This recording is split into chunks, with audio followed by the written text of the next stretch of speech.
ప్రస్తుతం దేశవ్యాప్తంగా ఎక్కడ చూసినా కూడా దేశానికి ఉన్నటువంటి పేరు మార్పుపై ఎక్కువగా చర్చ జరుగుతోంది. ముఖ్యంగా ఇండియా పేరును భారత్గా మార్చేస్తారా అనేటువంటి చర్చ ఎక్కువగా ప్రతి ఒక్కరిలో కూడా జరుగుతూ ఉంది. ఇందుకోసమే కేంద్ర ప్రభుత్వం ప్రత్యేకమైనటువంటి పార్లమెంట్ సమావేశాలను నిర్వహించనుందా అనేటువంటి సందేహాలు కూడా చాలామందికి కలుగుతున్నాయి. ఇప్పటికే వివిధ రాజకీయ పార్టీలు సైతం తమ అభిప్రాయాలను కూడా వెలువరిస్తున్నటువంటి సందర్భం కనిపిస్తుంది. సో G20 దేశాలకు సంబంధించినటువంటి దేశాధినేతల ఆహ్వాన పత్రికలోను మోడీకి సంబంధించినటువంటి విదేశీ పర్యటనలోనూ ఇండియాకు బదులుగా భారత్ అనేటువంటి పేరును ఇప్పటికే కేంద్ర ప్రభుత్వం కూడా ఉపయోగిస్తుంది. ఈ నేపథ్యంలో అసలు ఇండియా అనేటువంటి పదం కానివ్వండి, భారత్ అనేటువంటి పదం కానివ్వండి, వీటికి సంబంధించినటువంటి ఈ పేరులు సంబంధించినటువంటి చర్చ రాజ్యాంగంలో ఎలాంటి చర్చ జరగబడింది, ఇండియాకు కానివ్వండి భారత్ కానీ పేరు పెట్టేటప్పుడు ఎలాంటి చర్చ అప్పుడు చేశారు, దీనికి సంబంధించినటువంటి రాజ్యాంగంలో ఎలాంటి వివరణ దీనికి సంబంధించినటువంటి వివరణ ఉంది. సో ఇలాంటి పేరు మార్చాలంటే అంటే ఇండియాను భారత్గా మార్చాలంటే ప్రస్తుతం ఎలాంటి సవరణలు చేయాల్సినటువంటి అవసరం ఉంటుంది తెలుసుకునేటువంటి ప్రయత్నం చేద్దాం. మనతో మాట్లాడాలనుకున్నారు హైకోర్టు అడ్వకేట్ బాలకృష్ణ గారు. ఒకసారి బాలకృష్ణ గారితో మాట్లాడు. బాలకృష్ణ గారు, ముందుగా చెప్పండి, అసలు అంటే ఇండియా, భారత్, హిందుస్థాన్ అనేటువంటి పదాలు మనం ఎక్కువగా రోజువారీగా వాడుతూ ఉంటాం. ఈ పదాలకు సంబంధించి మన రాజ్యాంగంలో ఎలాంటి చర్చ జరిగింది మన ఇండియాకు పేరు పెట్టేటప్పుడు?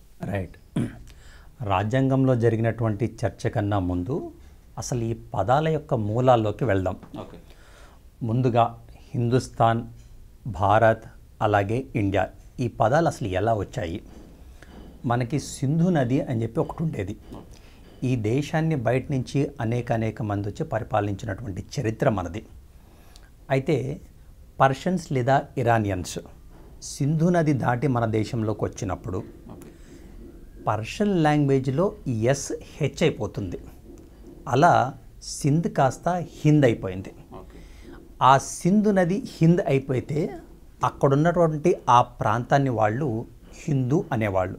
ఈ రోజున మనం హిందూని మతంగా భావిస్తున్నాం, కానీ హిందూ అనేది దాని మూలం ఏమంటే అదొక భౌగోళిక ప్రాంతం. ఆ ప్రాంతం హిందూ కాస్త క్రమేపీ హిందుస్థాన్ అయిపోయింది. సో హిందుస్థాన్ అనే పదం మూలం పర్షియన్ అండ్ అరబిక్ లాంగ్వేజెస్. అలాగే ఇండియా, ఇండియా అనే పదానికి మూలం గ్రీక్ లాంగ్వేజ్. ఈ గ్రీక్స్ ఎప్పుడైతే సింధు దాటి వచ్చారో వాళ్ళు సింధుని ఇండస్ అంటూ ఉండేవాళ్ళు.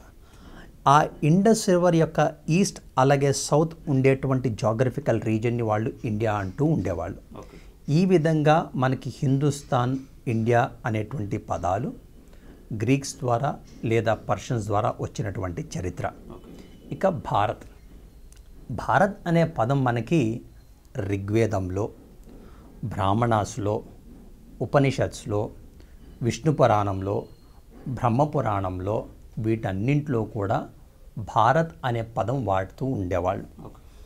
అంటే అప్పటి తెగ యొక్క పేరు భారతాస్ ఉండేవాళ్ళు, లేదా భారత అనే రాజు ఉండేవాళ్ళు. అతని కుటుంబీకులు, అతని వంశీకృతులు, వీళ్ళందరి యొక్క ఉండేటువంటి భౌగోళిక ప్రాంతాన్ని భారతవర్ష అంటూ ఉండేవాళ్ళు. మనకి ఈ పూజారులు కూడా వాళ్ళ పూజలో తరచూ వాడుతుంటారు జంబు ద్వీపే భరతవర్ష అని చెప్పేసి.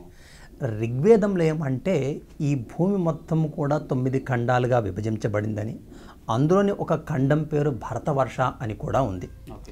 ఇన్ఫ్యాక్ట్ భారత్ గురించి నేను చెప్పినటువంటి ఈ అంశాలన్నీ కూడా కాన్స్టిట్యూంట్ అసెంబ్లీలో జరిగిన చర్చలో కూడా ప్రస్తావింపబడింది.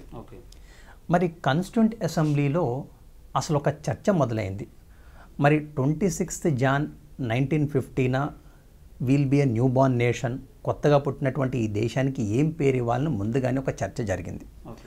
ఒక వర్గమేమో ఈ దేశాన్ని భారత్ అని చెప్పేసి నామకరణం చేయాలని, ఇంకొక వర్గమేమో లేదు 1945 నాటికే ఐక్యరాజ్య సమితిలో మనం ఇండియా అనే పేరుతో సభ్యదేశంగా జాయిన్ అయ్యామని. సో ఒక 2 వర్గాలు, ఒక వర్గమేమో భారత్ అని, ఇంకొక వర్గమేమో ఇండియా అని చెప్పేసి పేరు పెట్టాలని ఒక వాదన జరిగింది. ఈ 2 వర్గాల మధ్య కూడా కాంప్రమైజ్ ఫార్ములాగా ఇండియా దట్ ఈస్ భారత్ అని చెప్పేసి అంబేద్కర్ గారు ఫైనలైజ్ చేయడం జరిగింది. ఇన్ఫ్యాక్ట్ ఈ విధంగా ఫైనలైజ్ చేసే క్రమంలో గోవింద్ దాస్, హెచ్వి కామత్ లాంటి వాళ్ళు అసలు ఇండియా అనే పేరును పూర్తిగా తొలగించుకుందాం, కేవలం భారత్ అనే పెట్టుకుందాం అనే చర్చ కూడా తీసుకొచ్చారు. అయితే దానికి నెహ్రూ గారు అవ్వచ్చు, అంబేద్కర్ గారు అవ్వచ్చు పూర్తిగా వ్యతిరేకించడం కూడా జరిగింది. ఇప్పుడు నేను చెప్పినవన్నీ కూడా ఫుల్లీ డాక్యుమెంటెడ్. మనకి కాన్స్టిట్యూంట్ అసెంబ్లీ డిబేట్స్ మొత్తం కూడా ఒక 12 వాల్యూమ్స్లో డాక్యుమెంట్ చేయబడ్డాయి. అందులోని 9th వాల్యూమ్లో ఇప్పుడు నేను చెప్పినటువంటి ప్రతి అంశం కూడా క్రిస్టల్ క్లియర్గా డాక్యుమెంట్ చేయబడింది. ఎవరైనా సరే చూసుకోవచ్చు. సో కాన్స్టిట్యూంట్ అసెంబ్లీలో ఈ చర్చ అనంతరం ఆర్టికల్ 1 ఫైనలైజ్ చేశారు. ఆర్టికల్ 1లో ఈ విధంగా ఉంటుంది, India that is Bharat shall be union of states అని చెప్పి ఫైనలైజ్ చేశారు. అంటే దాని అర్థం ఇండియా అన్న భారత్ అన్న రెండు ఒకటే, ఈ దేశానికి రెండు పేర్లు ఉన్నట్లే.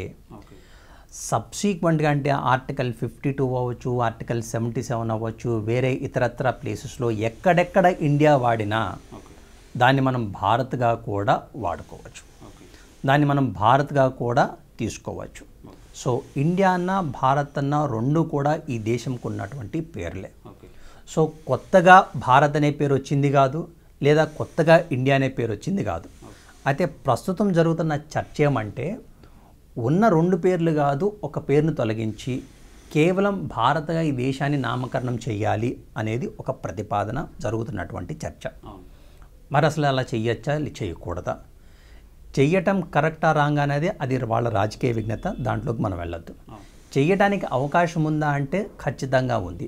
ఆర్టికల్ 368 ఆఫ్ ఇండియన్ కాన్స్టిట్యూషన్ రాజ్యాంగ సవరణ బిల్లు ఒకటి తీసుకొచ్చి ఆర్టికల్ 1ని ఆర్టికల్ 367లోని ఇంటర్ప్రిటేషన్ క్లాజ్లోని మారుస్తూ ఈ బిల్లు తీసుకొస్తే ఈ రాజ్యాంగ సవరణ బిల్లుకి లోక్సభ, రాజ్యసభలో స్పెషల్ మెజారిటీ ద్వారా అప్రూవల్ వస్తే దానికి రాష్ట్రపతి ఆమోదం కూడా పొందినట్లయితే బిల్లు చట్టం అవుతుంది.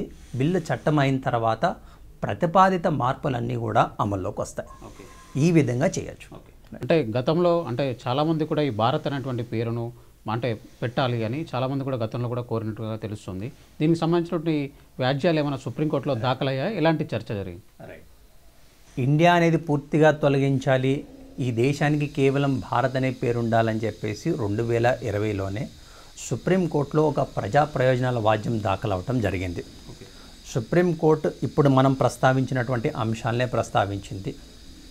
ఆల్రెడీ ఈ దేశానికి భారత్ అనే పేరు ఉంది, దీన్ని ఆల్రెడీ కాన్స్టిట్యూంట్ అసెంబ్లీ వాళ్ళ విజ్ఞతతో ఒక పేరు పెట్టేశారు, పేరు మేము మార్చడానికి లేదని సుప్రీంకోర్టు ఆ పిఏ అన్ని డిస్మిస్ చేయడం జరిగింది.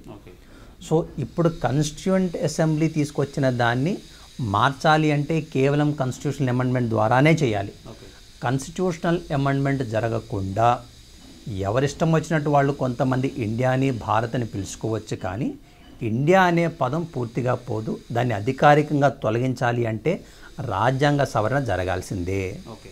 సో ఒక్కసారి ఈ పేరు మారిస్తే ఎలాంటి మార్పులు వచ్చేటువంటి అవకాశం ఉంది? అంటే చాలా చోట్ల కూడా మనం రిపబ్లిక్ ఆఫ్ ఇండియా అని కూడా కొందరు వాడుతూ ఉంటారు.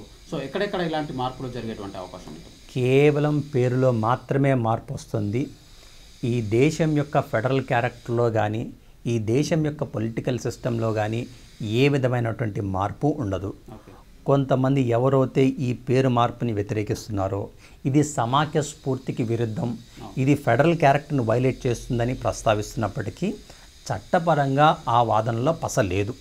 ఎందుకంటే ఇండియా అనే పదం తీసి కేవలం భారత్ అని పెట్టినంత మాత్రాన ఈ దేశ సమాఖ్య స్ఫూర్తికి వచ్చినటువంటి ముప్పు ఏ విధంగానూ లేదు. ఓకే. అంటే ఇప్పుడు పేరును టోటల్గా మార్చేస్తున్నట్ట, అంటే కొత్త పేరు తెచ్చి పెడుతున్నట్ట, లేదంటే ఉన్న దాంట్లోనే తొలగిస్తున్నట్ట? రైట్. మనకు రెండు పేర్లు ఉన్నాయి. రెండు పేర్లలో ఇండియా అనే ఒక పేరును తొలగించి కేవలం ఒక భారత్ అని ఒక పేరు పెట్టుకోవాలనేదే ప్రతిపాదన. ఓకే. సో అంటే ఇప్పుడు అప్పటి ఆల్రెడీ అంటే ఇలాంటి చట్టసభలు జరగకముందే కేంద్ర ప్రభుత్వం చాలా ప్రెసిడెంట్ ఆఫ్ ఇండియా బదులు ప్రెసిడెంట్ ఆఫ్ భారత్ అని కూడా నేనేం చెప్పాను, prime minister of India, India that is Bharat అని ఉంది కాబట్టి ప్రెసిడెంట్ ఆఫ్ ఇండియా అనొచ్చు, ప్రెసిడెంట్ ఆఫ్ భారత్ అయినా అనొచ్చు. ఒకవేళ చట్ట సవరణ ద్వారా అంటే రాజ్యాంగ సవరణ ద్వారా ఇండియా దట్ ఈస్ అనే ఫ్రేజ్ని తీసేస్తే అప్పుడు ఖచ్చితంగా కేవలంగా ఓన్లీ భారత్ అనే వాడాలి. ఇండియా అనేది వాడటానికి ఇంకా అవకాశమే ఉండదు. అది జరగనంత వరకు రెండిట్లో ఏదైనా వాడచ్చు.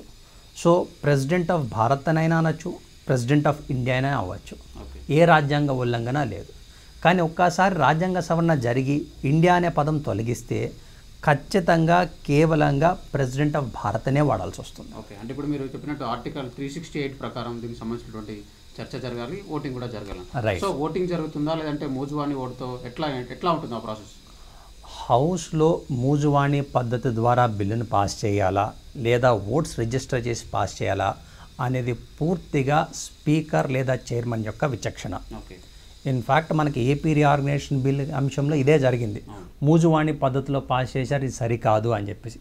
ఒక్కసారి హౌస్ ప్రొసీడింగ్స్ కానీ స్పీకర్ అప్రూవ్ చేస్తే హౌస్ ప్రొసీడింగ్స్లో అవకతవకలు ఉన్నాయా అనే అంశాన్ని ఏ కోర్టు ఇంక్లూడింగ్ సుప్రీం కోర్టు కూడా ఆ అంశాన్ని పరిశీలించడానికి లేదు.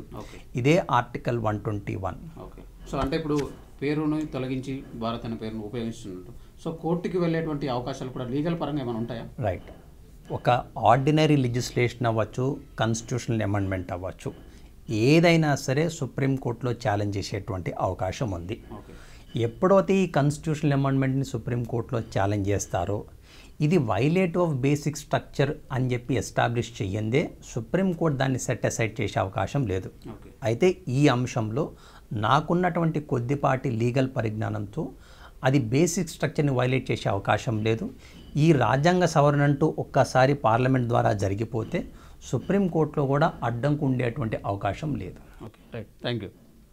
సో ఇది ఓవరాల్గా చూసుకున్నట్లయితే మన దేశానికి భారత్, ఇండియా అనేటువంటి 2 పేర్లు కూడా ఉన్నాయని, ప్రస్తుతం దాన్ని భారత్గా మారుస్తే మాత్రం ఇండియా అనేటువంటి పేరును తొలగించినట్టు అని కూడా భావించాలని బాలకృష్ణ గారు అయితే చెప్తూ ఉన్నారు. సో ఇలా ఇండియా అనేటువంటి పదాన్ని తొలగించాలి, రాజ్యాంగ సవరణ చేయాలంటే ఆర్టికల్ 368 ప్రకారం పార్లమెంట్లో కానివ్వండి, రాజ్యసభలో కానివ్వండి, రెండింటిలో కూడా దీనికి సంబంధించినటువంటి ఆమోద ముద్ర లభించాల్సి ఉంటుంది. తదనంతరం రాష్ట్రపతి దానికి ఆమోద ముద్ర వేసిన అనంతరం ఇండియా పేరు భారత్గా మారుతుందనేటువంటి అభిప్రాయాన్ని అయితే ఆయన చాలా స్పష్టంగా చెప్తున్నారు.